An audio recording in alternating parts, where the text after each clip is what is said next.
Good evening, ladies and gentlemen. Welcome back to the Fallout Bar, night 14 of the PDC Premier League. We are nearly at finals night, and didn't the players know it this evening? Myself, Jack Garwood, here to talk you through all of the night's action on my own once again. Unfortunately, all of the rest of the team are pretty busy, but that won't stop me getting through all of the action. Evening to everybody in the chat room. Craig's in, Bob's in, Yano's in. He says hello from NJ. Is that New Jersey? I guess in. Matthew's in, Jackson as well. He says evening, all great night. Yeah, I think that's the first place to start. But actually, tonight was pretty entertaining. We've had some ton plus averages once again. A great battle between Gerwyn Price and Michael Van Gerwen. A fantastic performance in the final, spoiler alert, from the world champion and world number one.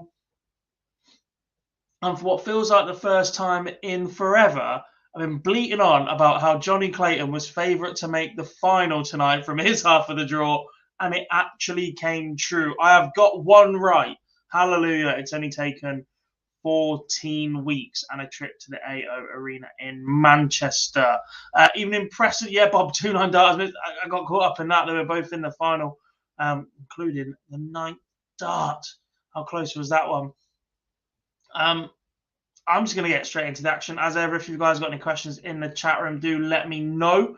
It helps even more so when we have these solo streams, if you guys are involved as well. We do have a clip from Chris Dobie to play you. Hopefully, we'll have a clip from the back-to-back winner of nights, by the way, Michael Bully Boy Smith, who now moves up to 3 wins overall. And as ever, we're waiting on the PDC graphics team for the nightly results and for the table. So we are stuck with the Wikipedia page. Hallelujah. Look at that. Don't say we don't get all our facts from a great place here at Online Darts, but I do also have live scores just in case there are any discrepancies. Starting off then with the first game. Not a classic by any stretch of the imagination. Peter Wright actually carving out more chances at double against Johnny Clayton in this one, but going down 6-5 in the end. And I can't lie, there were times when I'm looking at this game going, that prediction I've made and been going on about for weeks is just not going to happen. And it would be in the most Johnny Clayton fashion this year for an upset or a defeat to happen. He just looked a little jaded, a little tired up on the hockey still, even though he made it all the way to the final. He still looked like that throughout the entire night, from my point of view. But he did enough to pick up the points for this win and put himself into the semi-final. 2-ton plus checkouts for the Ferret, who was actually outscored on the 140s. That doesn't happen very often at all. And that's the sort of thing I mean, that plenty of tons in there for Johnny Clayton, but no real ton 40s. His big weapon, if you like, is those 2 treble visits. Into the second match of the evening, and it was Chris Dobie with a big win over Dimitri Vandenberg. Oh, by the way, that loss for Peter Wright does eliminate him from contention for reaching the finals night. He is rooted to the bottom of the table. He can no longer book his spot in finals night, which actually represents a pretty poor return for Peter Wright. For a player that is now competing in 10, 11 Premier Leagues, to have only made the finals night twice is quite poor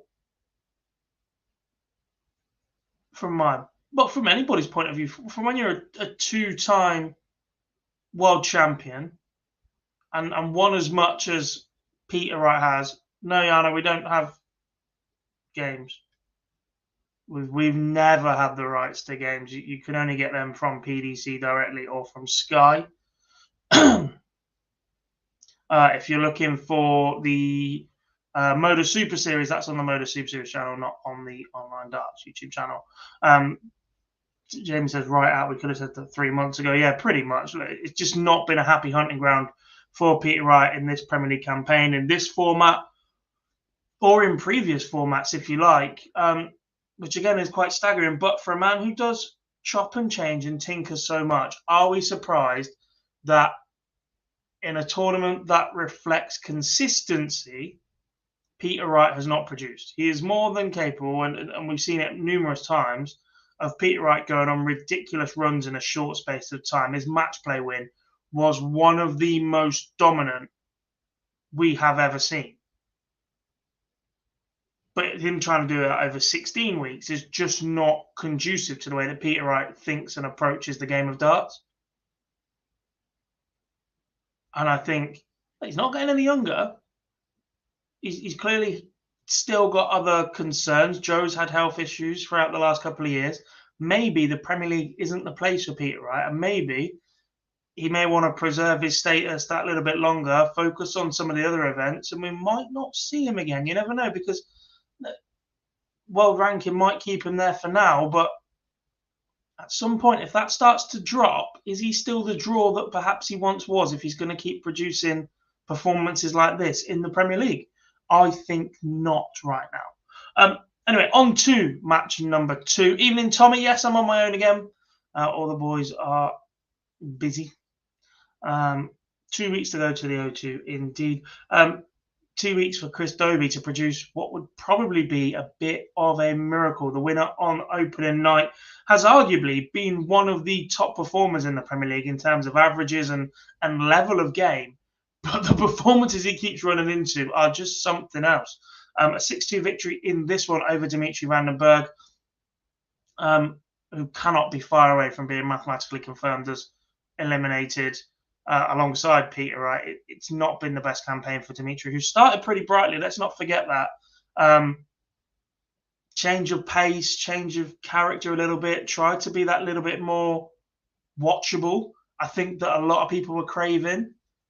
Whether or not that change has been the causation of his form, or if actually he wasn't in that great a form coming into this event regardless. He was picked off 2 World Series event wins early in the year last year. Wasn't carrying a great deal of form, but got in as one of the 8. Is that change been the cause of the lack of victories for Dimitri Van den Bergh, or is he just not playing very well? Chris Dobey playing very well, but can consider himself very unfortunate, I think, that he is not significantly higher up in the table. 102 average from him in this one. 6 of 15 on the outer ring. Not his most clinical night, but 40% is still solid enough when you're averaging 102. The scoring power that Chris Dobey possesses is just relentless at times, and we saw that on show here as he brushed aside the young Belgium. On to match number 3. The 2 home crowd favourites in this one, Michael Smith and Nathan Aspinall. Nathan Aspinall's first chance to play in front of a Manchester crowd, I believe. Great reception for the Asp. He's been excellent in the last couple of weeks, considering he's clearly battling within himself with his action and various other things up on the hockey.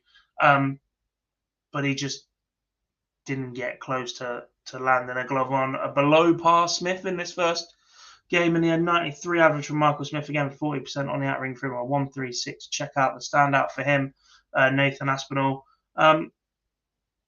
6 tons, 10 140s, granted, solid return in that regard, but just 6 tons. He just didn't keep that score ticking over enough to apply pressure to Michael Smith at any point in this match. And then we move on to the final first round, quarterfinal of the evening, and Michael van Gerwen getting some revenge on Gerwyn Price. That's certainly how it feels like, given their head-to-head in the last few weeks and last few encounters. Ridiculous game of darts, a ridiculous level. Van Gerwen racing into a 4-0 lead. Let's Price back in for a couple of legs. But it is Van Gerwen who takes the spoils, 6 from 10 on the outer ring for him, 60%. Gerwyn Price just 2 from 8 in the end. His finishing has been ridiculously good of late. Price actually outscores Van Gerwen for most of this, 7 tons to 6, 8 140s for Price. Van Gerwen up in the ante in the 180s. But it was the green machine that made it through. Tommy says, who do I think will make the playoffs? I'll come to that afterwards. Let me review all of. In fact, what I'm going to do is I'm going to throw to the Chris Dobey clip because I forgot to do it immediately after his first game. So I'll play that now. Then I'll talk about the semi-finals and the final. Hopefully by then I'll have Michael Smith. Then we'll look ahead to next week, and then I'll give my prediction for who the top four will be. But I think you can pretty much guess from right now. However, I'm going with this Chris Dobey partial interview clip for you guys right now.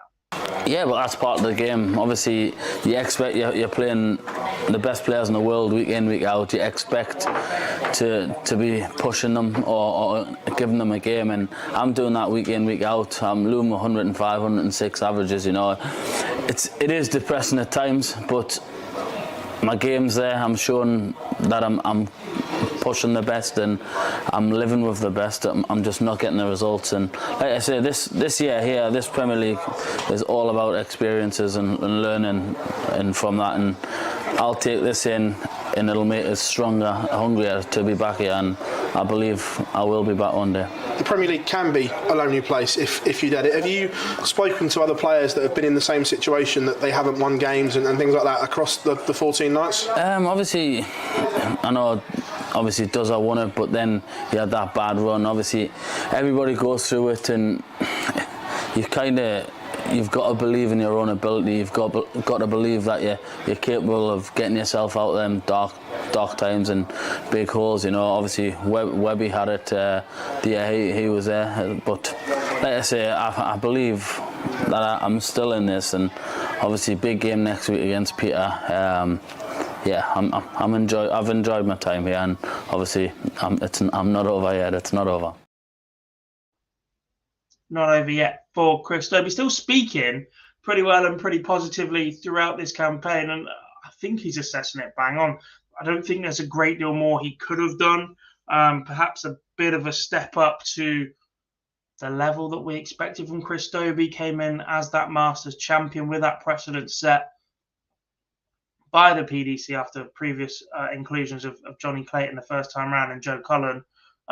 Difficult to leave Dobey out at that point, whilst the likes of Luke Humphries are banging on the door for selection.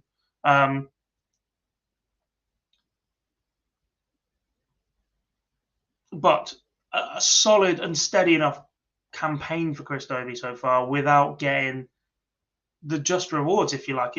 I keep saying it throughout this year, but it feels a bit Mensur Suljovic in his campaign.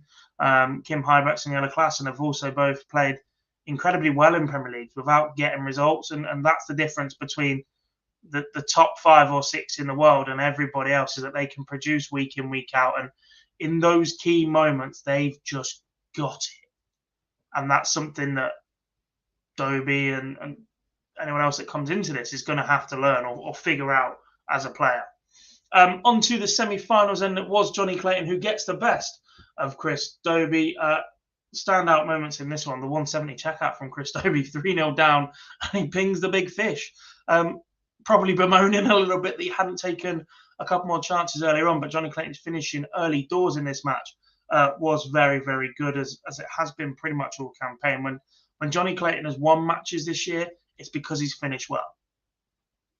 When he's been beaten, because he scored badly, because he's not getting a chance to get to the doubles that are getting him out of so much trouble. And then on to the second semi-final. Despite being 8 points lower in the averages, we say they are only a guide, Michael Smith gets the better of Michael van Gerwen. So we move into a Johnny Clayton and Michael Smith final, where this is right up there with one of the best performances we've seen in the Premier League, irrelevant of the fact it was in a final. One of the best performances we've seen in a Premier League.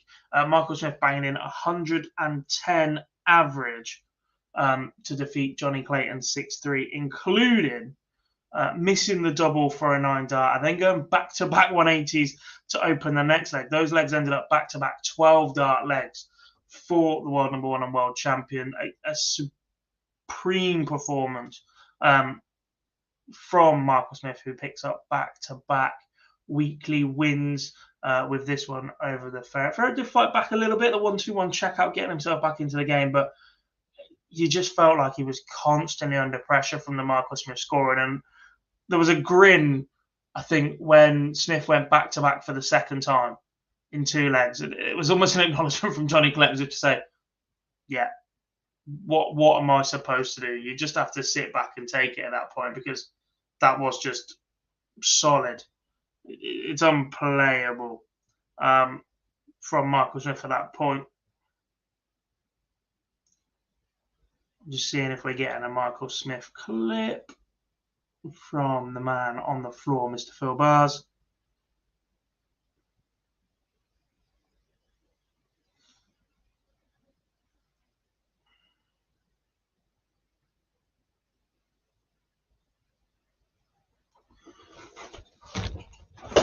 But Michael Smith is your winner. That's up to 3 weekly nights for him. Now, if they updated all of this, back-to-back W's, Johnny Clayton with 2. It's only 3 wins for Michael Van Gogh, and there wasn't many that would have seen this coming at the halfway stage or even after 6 weeks when Michael Van Gogh was absolutely flying. However, if Michael Smith wins any of the remaining weeks, he will finish with more, likely. I just don't see it clicking for Van Gogh in this league phase right now, and I'm not sure how you want the playoffs to play out if you're various people right now, because Michael Smith has got a little bit of the hot hand. He's playing solid. Gerwyn Price looks very, very good, and in all likelihood, Van Gogh is going to play one of them.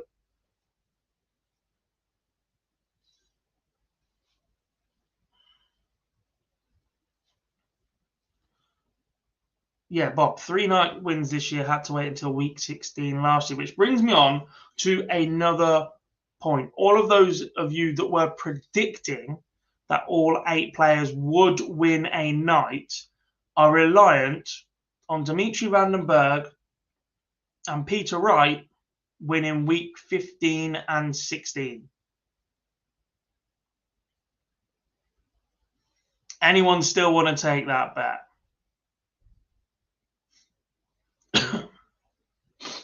Do you? Because my 6 is looking very, very good now. Not to be that guy. Never said which 6, granted, but my 6 to win a night is looking very, very tasty indeed. Yeah, I don't think anybody's going to come at me with that one, Preston, at all.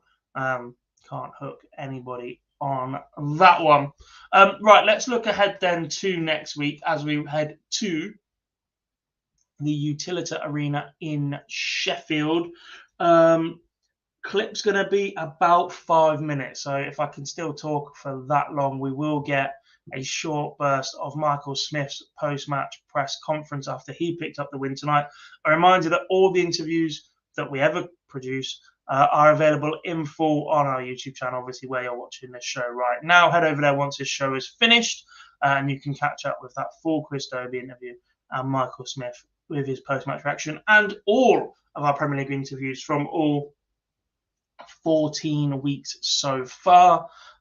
We've had the winner every single week and everything but week 1. We've had a second interview with somebody who's either been knocked out early or pre-match content. So really good viewing a lot of those. And a little bit of a plug, actually.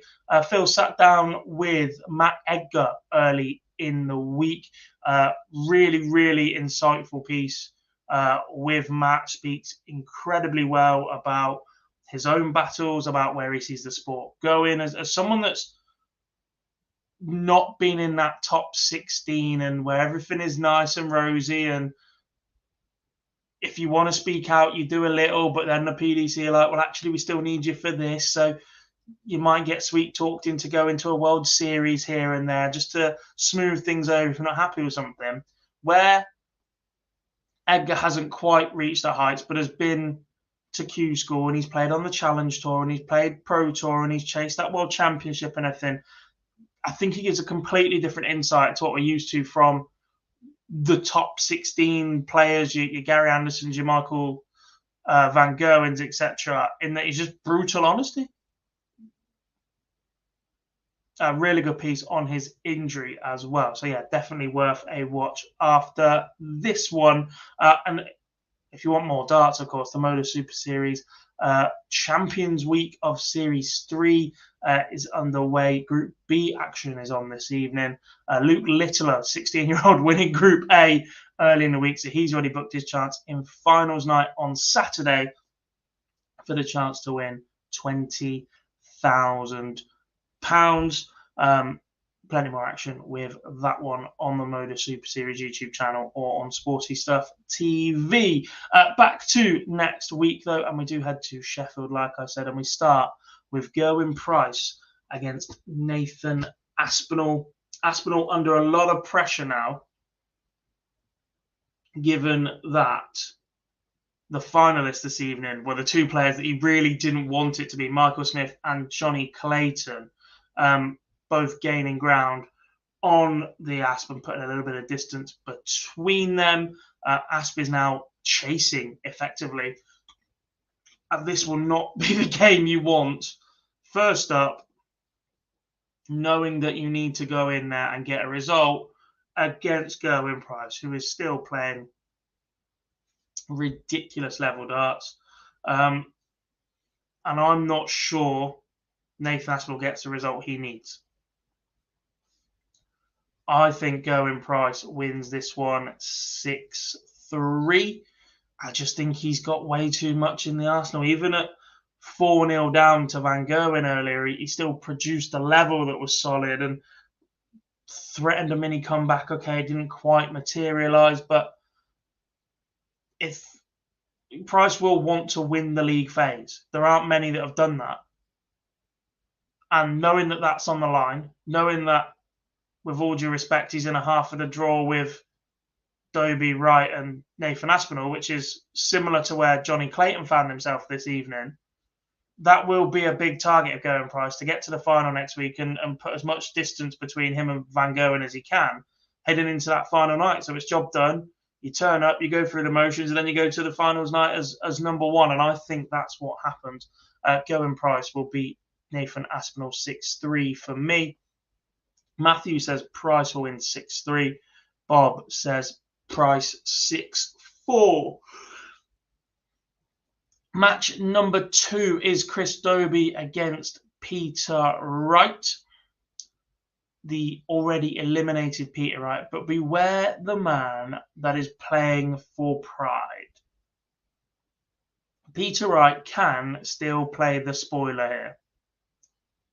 And more likely this week than it would be in night 16.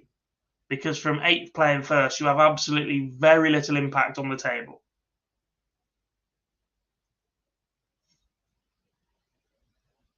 However, the performance level from Chris Dobey recently, I just think he's got too much in the tank for Peter Wright, who will inevitably have a new set of darts.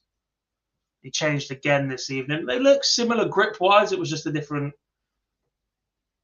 colour. But I'm going to say Chris Dobey wins this one. And I'm going to say he wins this one 6-2. I think it's pretty comfortably for me this week for Chris Dobey, booking his spot in another semi-final.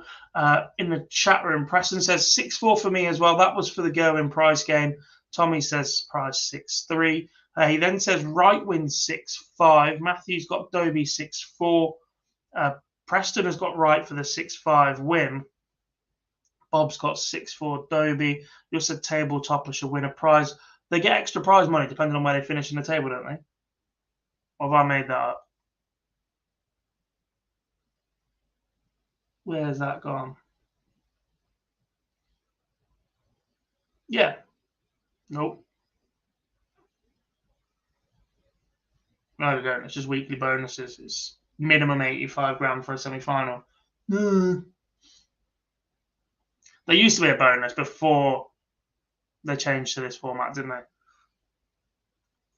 Anyway, on to match number 3, and it is an all-Michael clash once again. Michael Van Gerwen against Michael Smith, and I can't see past Michael Smith right now. He looks brilliant. His scoring looks back. He's got the bit between his teeth. He's starting to look like the Michael Smith that won the World Championship. He's taking chances. He's blowing people away with his scoring. There's that little bit of swagger about him back up on the hockey, just that calmness. He's not panicking. He's not rushing darts at the end of his visit. He's not just going through the motions. There isn't a lot of sulking. It's just head on, laser focus, get the job done. And this is what we've been missing from him for the middle part of this campaign, I think. But it's coming back at exactly the right time for the Bully Boy. And I think he will beat Michael van Gerwen next week. And I think he'll do it 6-4 in this one. Matthew says Smith 6-3. Preston says I have to give it Smith, I think 6-3. Bob's got it 6-5 going all the way. Tommy, if no prize money, I think bonus will be a buy to the final. You could have 2 versus 5 and 3 versus 4 another night, potentially. Tommy says Smith wins this one 6-4. And on to the final game of the night. It is Johnny Clayton against Dimitri Van den Bergh. I think this one goes with the table as well, if I'm being completely honest. I think Johnny Clayton will want revenge. I think he lost to Dimitri night 1 of the Premier League, which feels like an absolute eternity ago. But I think these two have gone in completely opposite directions since then. I think Johnny Clayton has moved upwards, and I think Dimitri has plateaued, if not dropped off a little bit since week number 1. And I can only really see the Ferret picking up a win here. Preston says Johnny wins 6-3. Matthew's got a Clayton 6-2 win. And Tommy has a Johnny 6-3.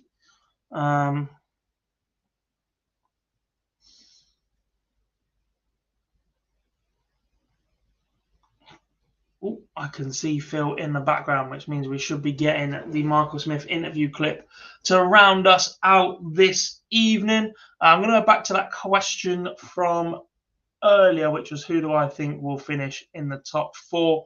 In no particular order, because the PDC still haven't produced a table once again. Gerwyn Price, Michael van Gerwen, Michael Smith, Johnny Clayton. I've been saying those 4 for what feels like a while. And I think Nathan Aspinall will be the unlucky one of the 5 to miss out, because I don't see Chris Dobey producing a charge in back-to-back weeks. I just think there's too much pressure on the line then. I forgot to round off my predictions as well. From my final next week, I think it'll be Price versus Michael Smith. And I think Bully Boy will pick up his 3rd weekly win in a row.